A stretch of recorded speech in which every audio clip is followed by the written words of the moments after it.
Vamos lá para mais um resumão de notícias. Sejam bem-vindos, eu sou o Lucas aqui do canal Paper Hardware. Esse resumão é composto por notícias do mercado de hardware, PC Game, alguns rumores também trago algumas coisas sobre consoles, onde eu faço um único vídeo a cada 15 dias, num formato mais compacto, para atualizar você que não tem muito tempo para acompanhar essa enxurrada de notícias e rumores que saem todos os dias. Hoje eu vou falar sobre tudo que a gente já sabe sobre a RTX 3060 Ti, que está sendo vazada de tantas formas que já temos muito conteúdo para falar sobre isso.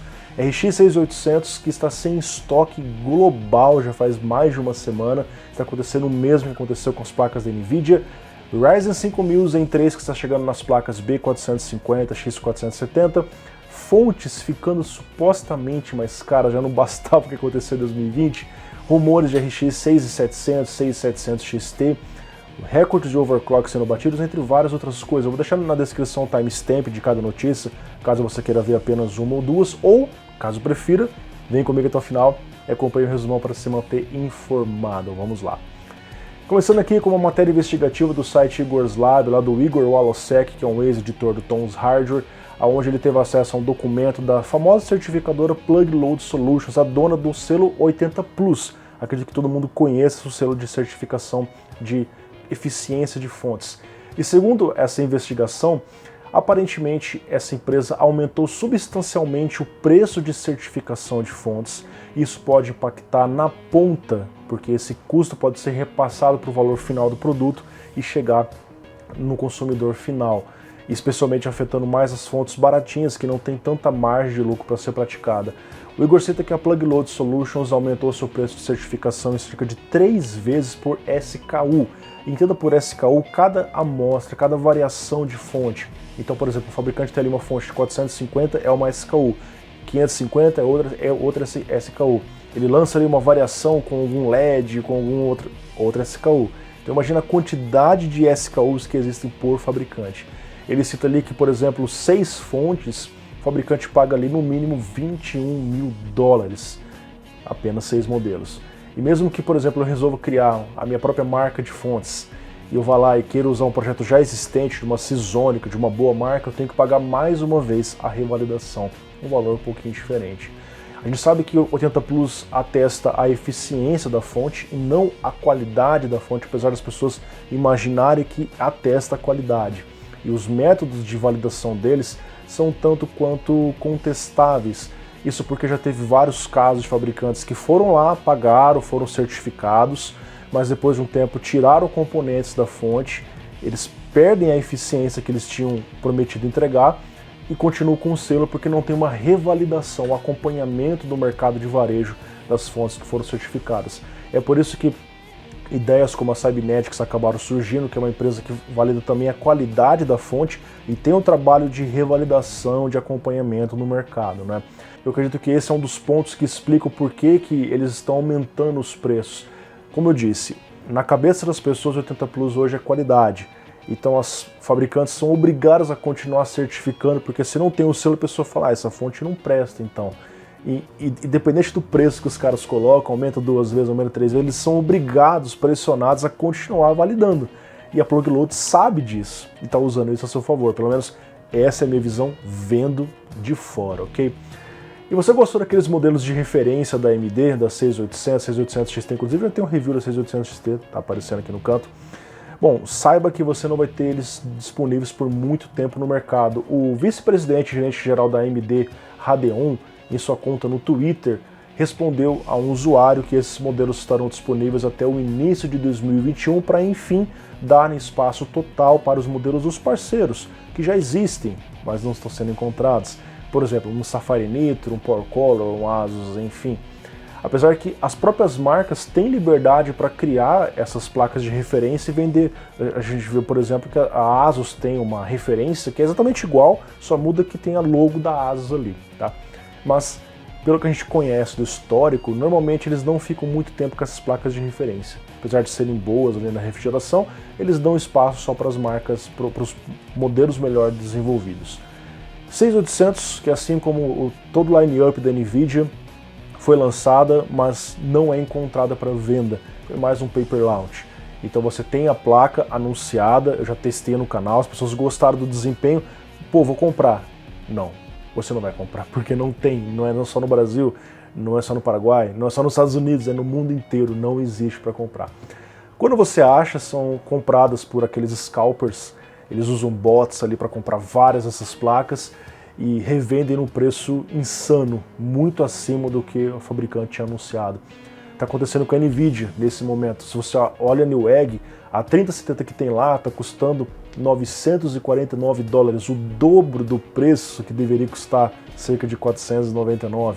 A 3090, que originalmente foi lançada por insanos $1.500, está sendo vendida por uma empresa lá por mais insanos ainda, $2.639. Por que vocês acham que ninguém comprou? Um preço desse, meu amigo, fica complicado, né? E a tendência é que isso também aconteça com a AMD, como já apareceu notícias do eBay, as placas sendo vendidas em preços absolutamente insanos, fora da realidade. E algo que chegou antes do previsto, as placas-mãe B450 e X470 estão recebendo updates de BIOS para suportar os Ryzen 5000 arquiteturas Zen 3, que até então só eram suportados em placas 500, A520, B550, X570. Um dia depois da chegada das Navi, a ASRock liberou BIOS para suas placas B450, como a Pro 4 e a famosa Steel Legend, porém ela não falou sobre as placas X470. Se eles tivessem que escolher entre uma linha e outra, faz mais sentido começar com as placas mais baratas, porque são as que vendem mais para as pessoas, né? Mas, por exemplo, marcas como a Asus deu suporte já inicial tanto para as placas B450, como aquela Prime Game, aquela mais baratinha que vende aqui no Brasil, vocês compram bastante ela, como as X470F ROG, que é essa que eu tenho aqui na minha máquina atrás, né? Então ela deu esse suporte de BIOS, informando que são BIOS beta. Eles recomendam expressamente que você não atualize a BIOS caso você não vá usar o Ryzen 5000. Então você tem um 3600 e quer manter, se tem um 200 e quer manter, não atualize. Só atualize se você realmente for comprar um novo CPU. Eles informam que a atualização não pode ser revertida. Uma vez atualizado, é definitivo. A não ser que você arranque a BIOS ali e use num regravador EEPROM. Mas aí não é uma solução tão fácil, né? A MSI ela também está liberando BIOS para beta testers. Alô, Juvenal! Os caras estavam comentando no último vídeo, né? Estavam tirando sarro. Ah, mas é normal, faz parte, né? Mas em breve deve chegar ao público final. E você se lembra daquele software Clock Tuner, ali para aquele overclocker 1 Usmus, alguma coisa assim, que melhorava a performance dos CPUs Ryzen de uma forma grátis. Ele otimizava o uso de energia no CCX e fazia com que o CPU alcançasse clocks maiores, consumindo menos energia. A proposta era bem interessante. A AMD está implementando algo parecido nativamente nos seus drivers, nos seus recursos dos CPUs Ryzen 5000. Como é chamado, Precision Boost Overdrive 2, traz a ideia de melhorar a performance individualmente, de acordo com o que cada unidade consegue, porque a gente sabe que existem unidades e unidades. Tem CPUs que conseguem tensões menores, temperaturas menores, tem outros que são mais esquentados e mais beberrões ali na tensão. Então, de acordo com o potencial de cada CPU, usando os sensores dos processadores, esse recurso vai otimizar, fazer um undervoltage no CPU, melhorar a estabilidade, frequência, temperatura, porque vai reduzir a tensão. É uma proposta interessante que os usuários já faziam desde a primeira geração, só que manualmente. A AMD está trazendo isso automaticamente.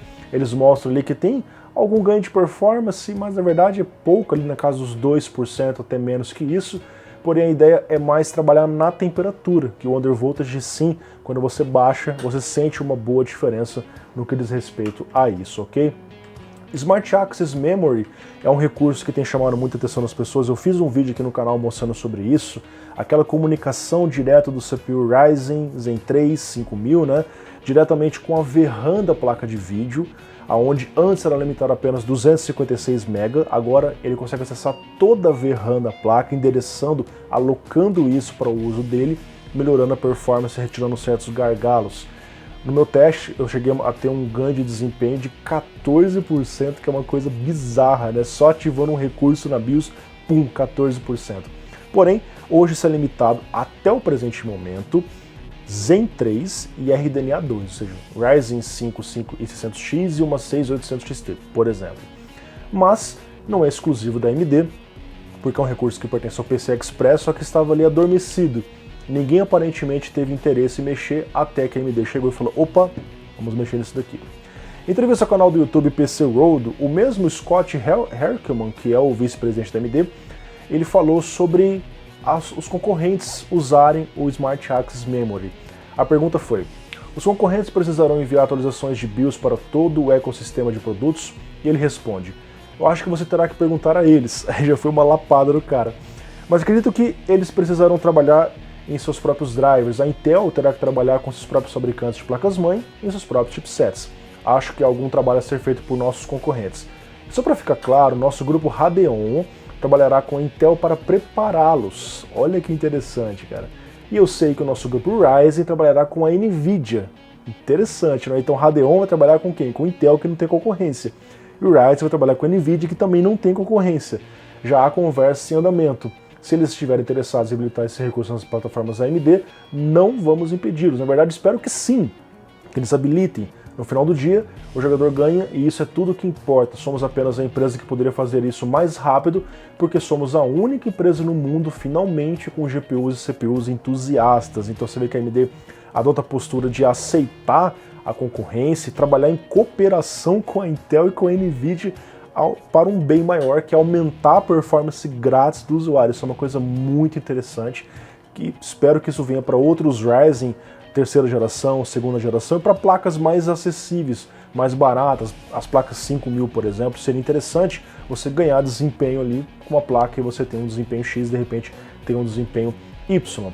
Agora vamos para a rodada de rumores, então entendam o que vem a seguir como algo não confirmado, pode nunca se confirmar, pode ter algumas verdades no meio de algumas coisas erradas. Pela primeira vez a Nvidia supostamente vai lançar uma placa TI antes da placa normal. Eu estou falando da 3060 Ti, que está vazando de tantas formas possíveis, modelos, performance, até o modelo de referência Forest Edition já vazou, que é difícil falar que tudo isso é fake news. Então provavelmente tem alguma coisa certa aqui, mas eu ainda vou tratar como rumor, ok? Originalmente divulgado pelo site VideoCardZ, a 3060 Ti Founders aparenta ser igual à 3070, com as duas fãs na parte da frente, porém com a mesma ideia de passagem do ar por dentro da placa saindo atrás. As especificações vazadas apontam 4.864 CUDA cores, clock boost 1665, 16.2 teraflops, cerca de 25% inferior a 3070, porém colocando ela superior a 2080 Super, conforme os resultados que foram vazados. A placa conta com 8 GB de VRAM nesse rumor, custaria $399, isso posiciona ela mais barata que a 2080 Super, sendo mais rápida. A 2080 Super custa $699, mais barata que a 2070 Super, custa seus $499, e no mesmo preço de uma 2060 Super, entregando muito mais desempenho que ela. É um rumor bem interessante, a gente espera que isso se confirme. Inclusive já vazaram várias imagens de placas da Asus TUF, confirmando o nome da placa e a VRAM, e aí fica difícil falsificar isso porque está muito certinho, mas rumor. A gente também viu modelos da Palette Gaming Pro, listagens de vendas em países da Europa, placas Gigabyte Eagle, Aorus Master, EVGA Fortewin, EVGA XC3, Zotac Twin Edge, Galaxy X, entre várias outras. Então, ou o falsificador é muito bom e criou tudo isso aqui para enganar as pessoas, ou realmente essas placas existem, estão muito próximas. Fiquem de olho no canal para a gente saber sobre mais novidades. Ainda falando de placa de vídeo, após o anúncio da 6800, veio aquelas perguntas: e a 6700? Não foi anunciada, né? A gente tem ali a 5700, 5700 XT, mas e a placa 700 da nova geração? Essas que seriam supostamente para competir contra essa 3060 Ti da Nvidia e para competir ali também contra a 3070 no mesmo preço, já que a 6800 é uma placa coringa que fica entre a 3070 e a 3080, mais rápida que a 3070, mais cara que ela, mais lenta que a 3080, mais barata que ela, uma placa que fica no meio termo. VideoCardZ, mais uma vez, sempre eles recebem acesso antecipado aos rumores, divulgam especulações de ambas as placas, sendo estimadas para chegar no começo de 2021, usando a GPU Navi 22, 192 bits de barramento, que é uma coisa plausível, já que as placas 6800 estão usando 256 bits de barramento, compensando isso com o Infinity Cache, que é aquela porção de cache ali 3 na GPU para acelerar a comunicação. O TDP variando de 186 watts a 211 watts na 6700 XT, 146 a 156 watts na 6700. A 6700 XT aparece nesse rumor com 12 GB de VRAM, 4 a menos que a 6800, 4 a mais que a 3070. A AMD claramente quer popularizar a VRAM de grande capacidade no segmento médio, isso não deve ser diferente com essas placas. Então imagine que o mínimo que ela vai entregar nesse momento vai ser 8, talvez as placas mais baratas 6 e 4 GB. Segundo uma pesquisa revelada pela IC Insights, a Intel ainda é maior no número de vendas de semicondutores. No total, ela arrecadou 73,9 bilhões de dólares em 2020 em venda de semicondutores, um crescimento de 4% em relação ao ano passado. Porém, quem está realmente se destacando são as empresas que estão em crescimento muito grande, por exemplo, a AMD e a Nvidia. Nvidia, 15,8 bilhões, ok, é menor, porém ela aumentou 50% em relação ao ano passado. Caramba! A AMD, 9,5 bilhões, porém aumentou 41% em relação ao ano passado. Intel, 4%. Isso mostra que está tendo uma virada da AMD, e a longo prazo, talvez a médio prazo, ela chega a encostar até ultrapassar a sua concorrente, né? Nvidia já é líder do setor, está crescendo, se distanciando mais da AMD no que diz respeito a placas de vídeo, entre outras coisas. A Nvidia trabalha com muitas outras coisas, não é só placa de vídeo. Cyberpunk, pessoal, após a CD Projekt Red divulgar os requisitos atualizados do Cyberpunk 2077 para Ray Tracing no PC, nós vimos que naquela lista eles informam as RTX já existentes, como a 3080, 3070, mas não falam sobre a 6800 XT, 6800 que tem Ray Tracing acelerado via hardware também. Um usuário questionou isso no Twitter para o gerente de comunidade da empresa, o Marcin Momotti, que disse que não haverá o suporte para as placas da AMD no lançamento, mas eles estão trabalhando para oferecer assim que possível. Espero que isso não seja mais um motivo para adiamento. E sinceramente eu espero que as empresas não comecem a fazer essas coisas, sabe? Ah, o Ray Tracing meu é só da Nvidia, o Ray Tracing meu é só da AMD, tipo Godfall, só AMD agora, Cyberpunk, só Nvidia agora. Pô, cara, que chato, né? A frequência que a 6800 XT alcança realmente é bem surpreendente. Nos meus testes automáticos a placa pegou aí 2.400 MHz, em overclock 2.500 MHz. E um overclocker conseguiu subir ainda mais ela no ar, usando as fãs do cooler original da placa, sem usar nitrogênio líquido. Ele colocou a placa em cerca de 2.650 MHz e bateu um recorde mundial no 3D Mark Fire Strike usando o Ryzen 9 5950X, esse sim no nitrogênio LM2, a 5.4 GHz. A pontuação, porém, foi logo após batida pelo overclocker OGS, usando uma RTX 3090 com nitrogênio líquido, que estava com uma vantagem a mais ali, mas nessa competição, quem tiver o melhor vai ganhar. Em sexto colocado da lista a gente tem inclusive um brasileiro, que é o Ronaldo Boissali, ali com a sua 3090. Agora, falando em Ronaldo Boissali, e a Galaxy nós temos um modelo de placa da Galaxy anunciado, um protótipo, uma RTX 30, não foi falado qual é exatamente, imagino que seja 3080 ou 3090, que é para ser o produto premium deles, ali do lado da ROF, e o nome da placa é WTF, de Work the Frames. Eu sei que vocês pensaram que era outra coisa, né? Mas não. Na imagem divulgada, que é uma animação 3D, eles mostram até de uma forma estranha a logo GeForce RTX invertida na visão quando você coloca a placa no PC, mas por ser apenas uma demonstração, acredito que eles devam corrigir. E se vocês estão vendo problemas de estoque de 3080 comum, imagina uma placa dessa, cara, isso aqui não deve vir pro Brasil, talvez venha lá pro Ronaldo, só uma placa, né?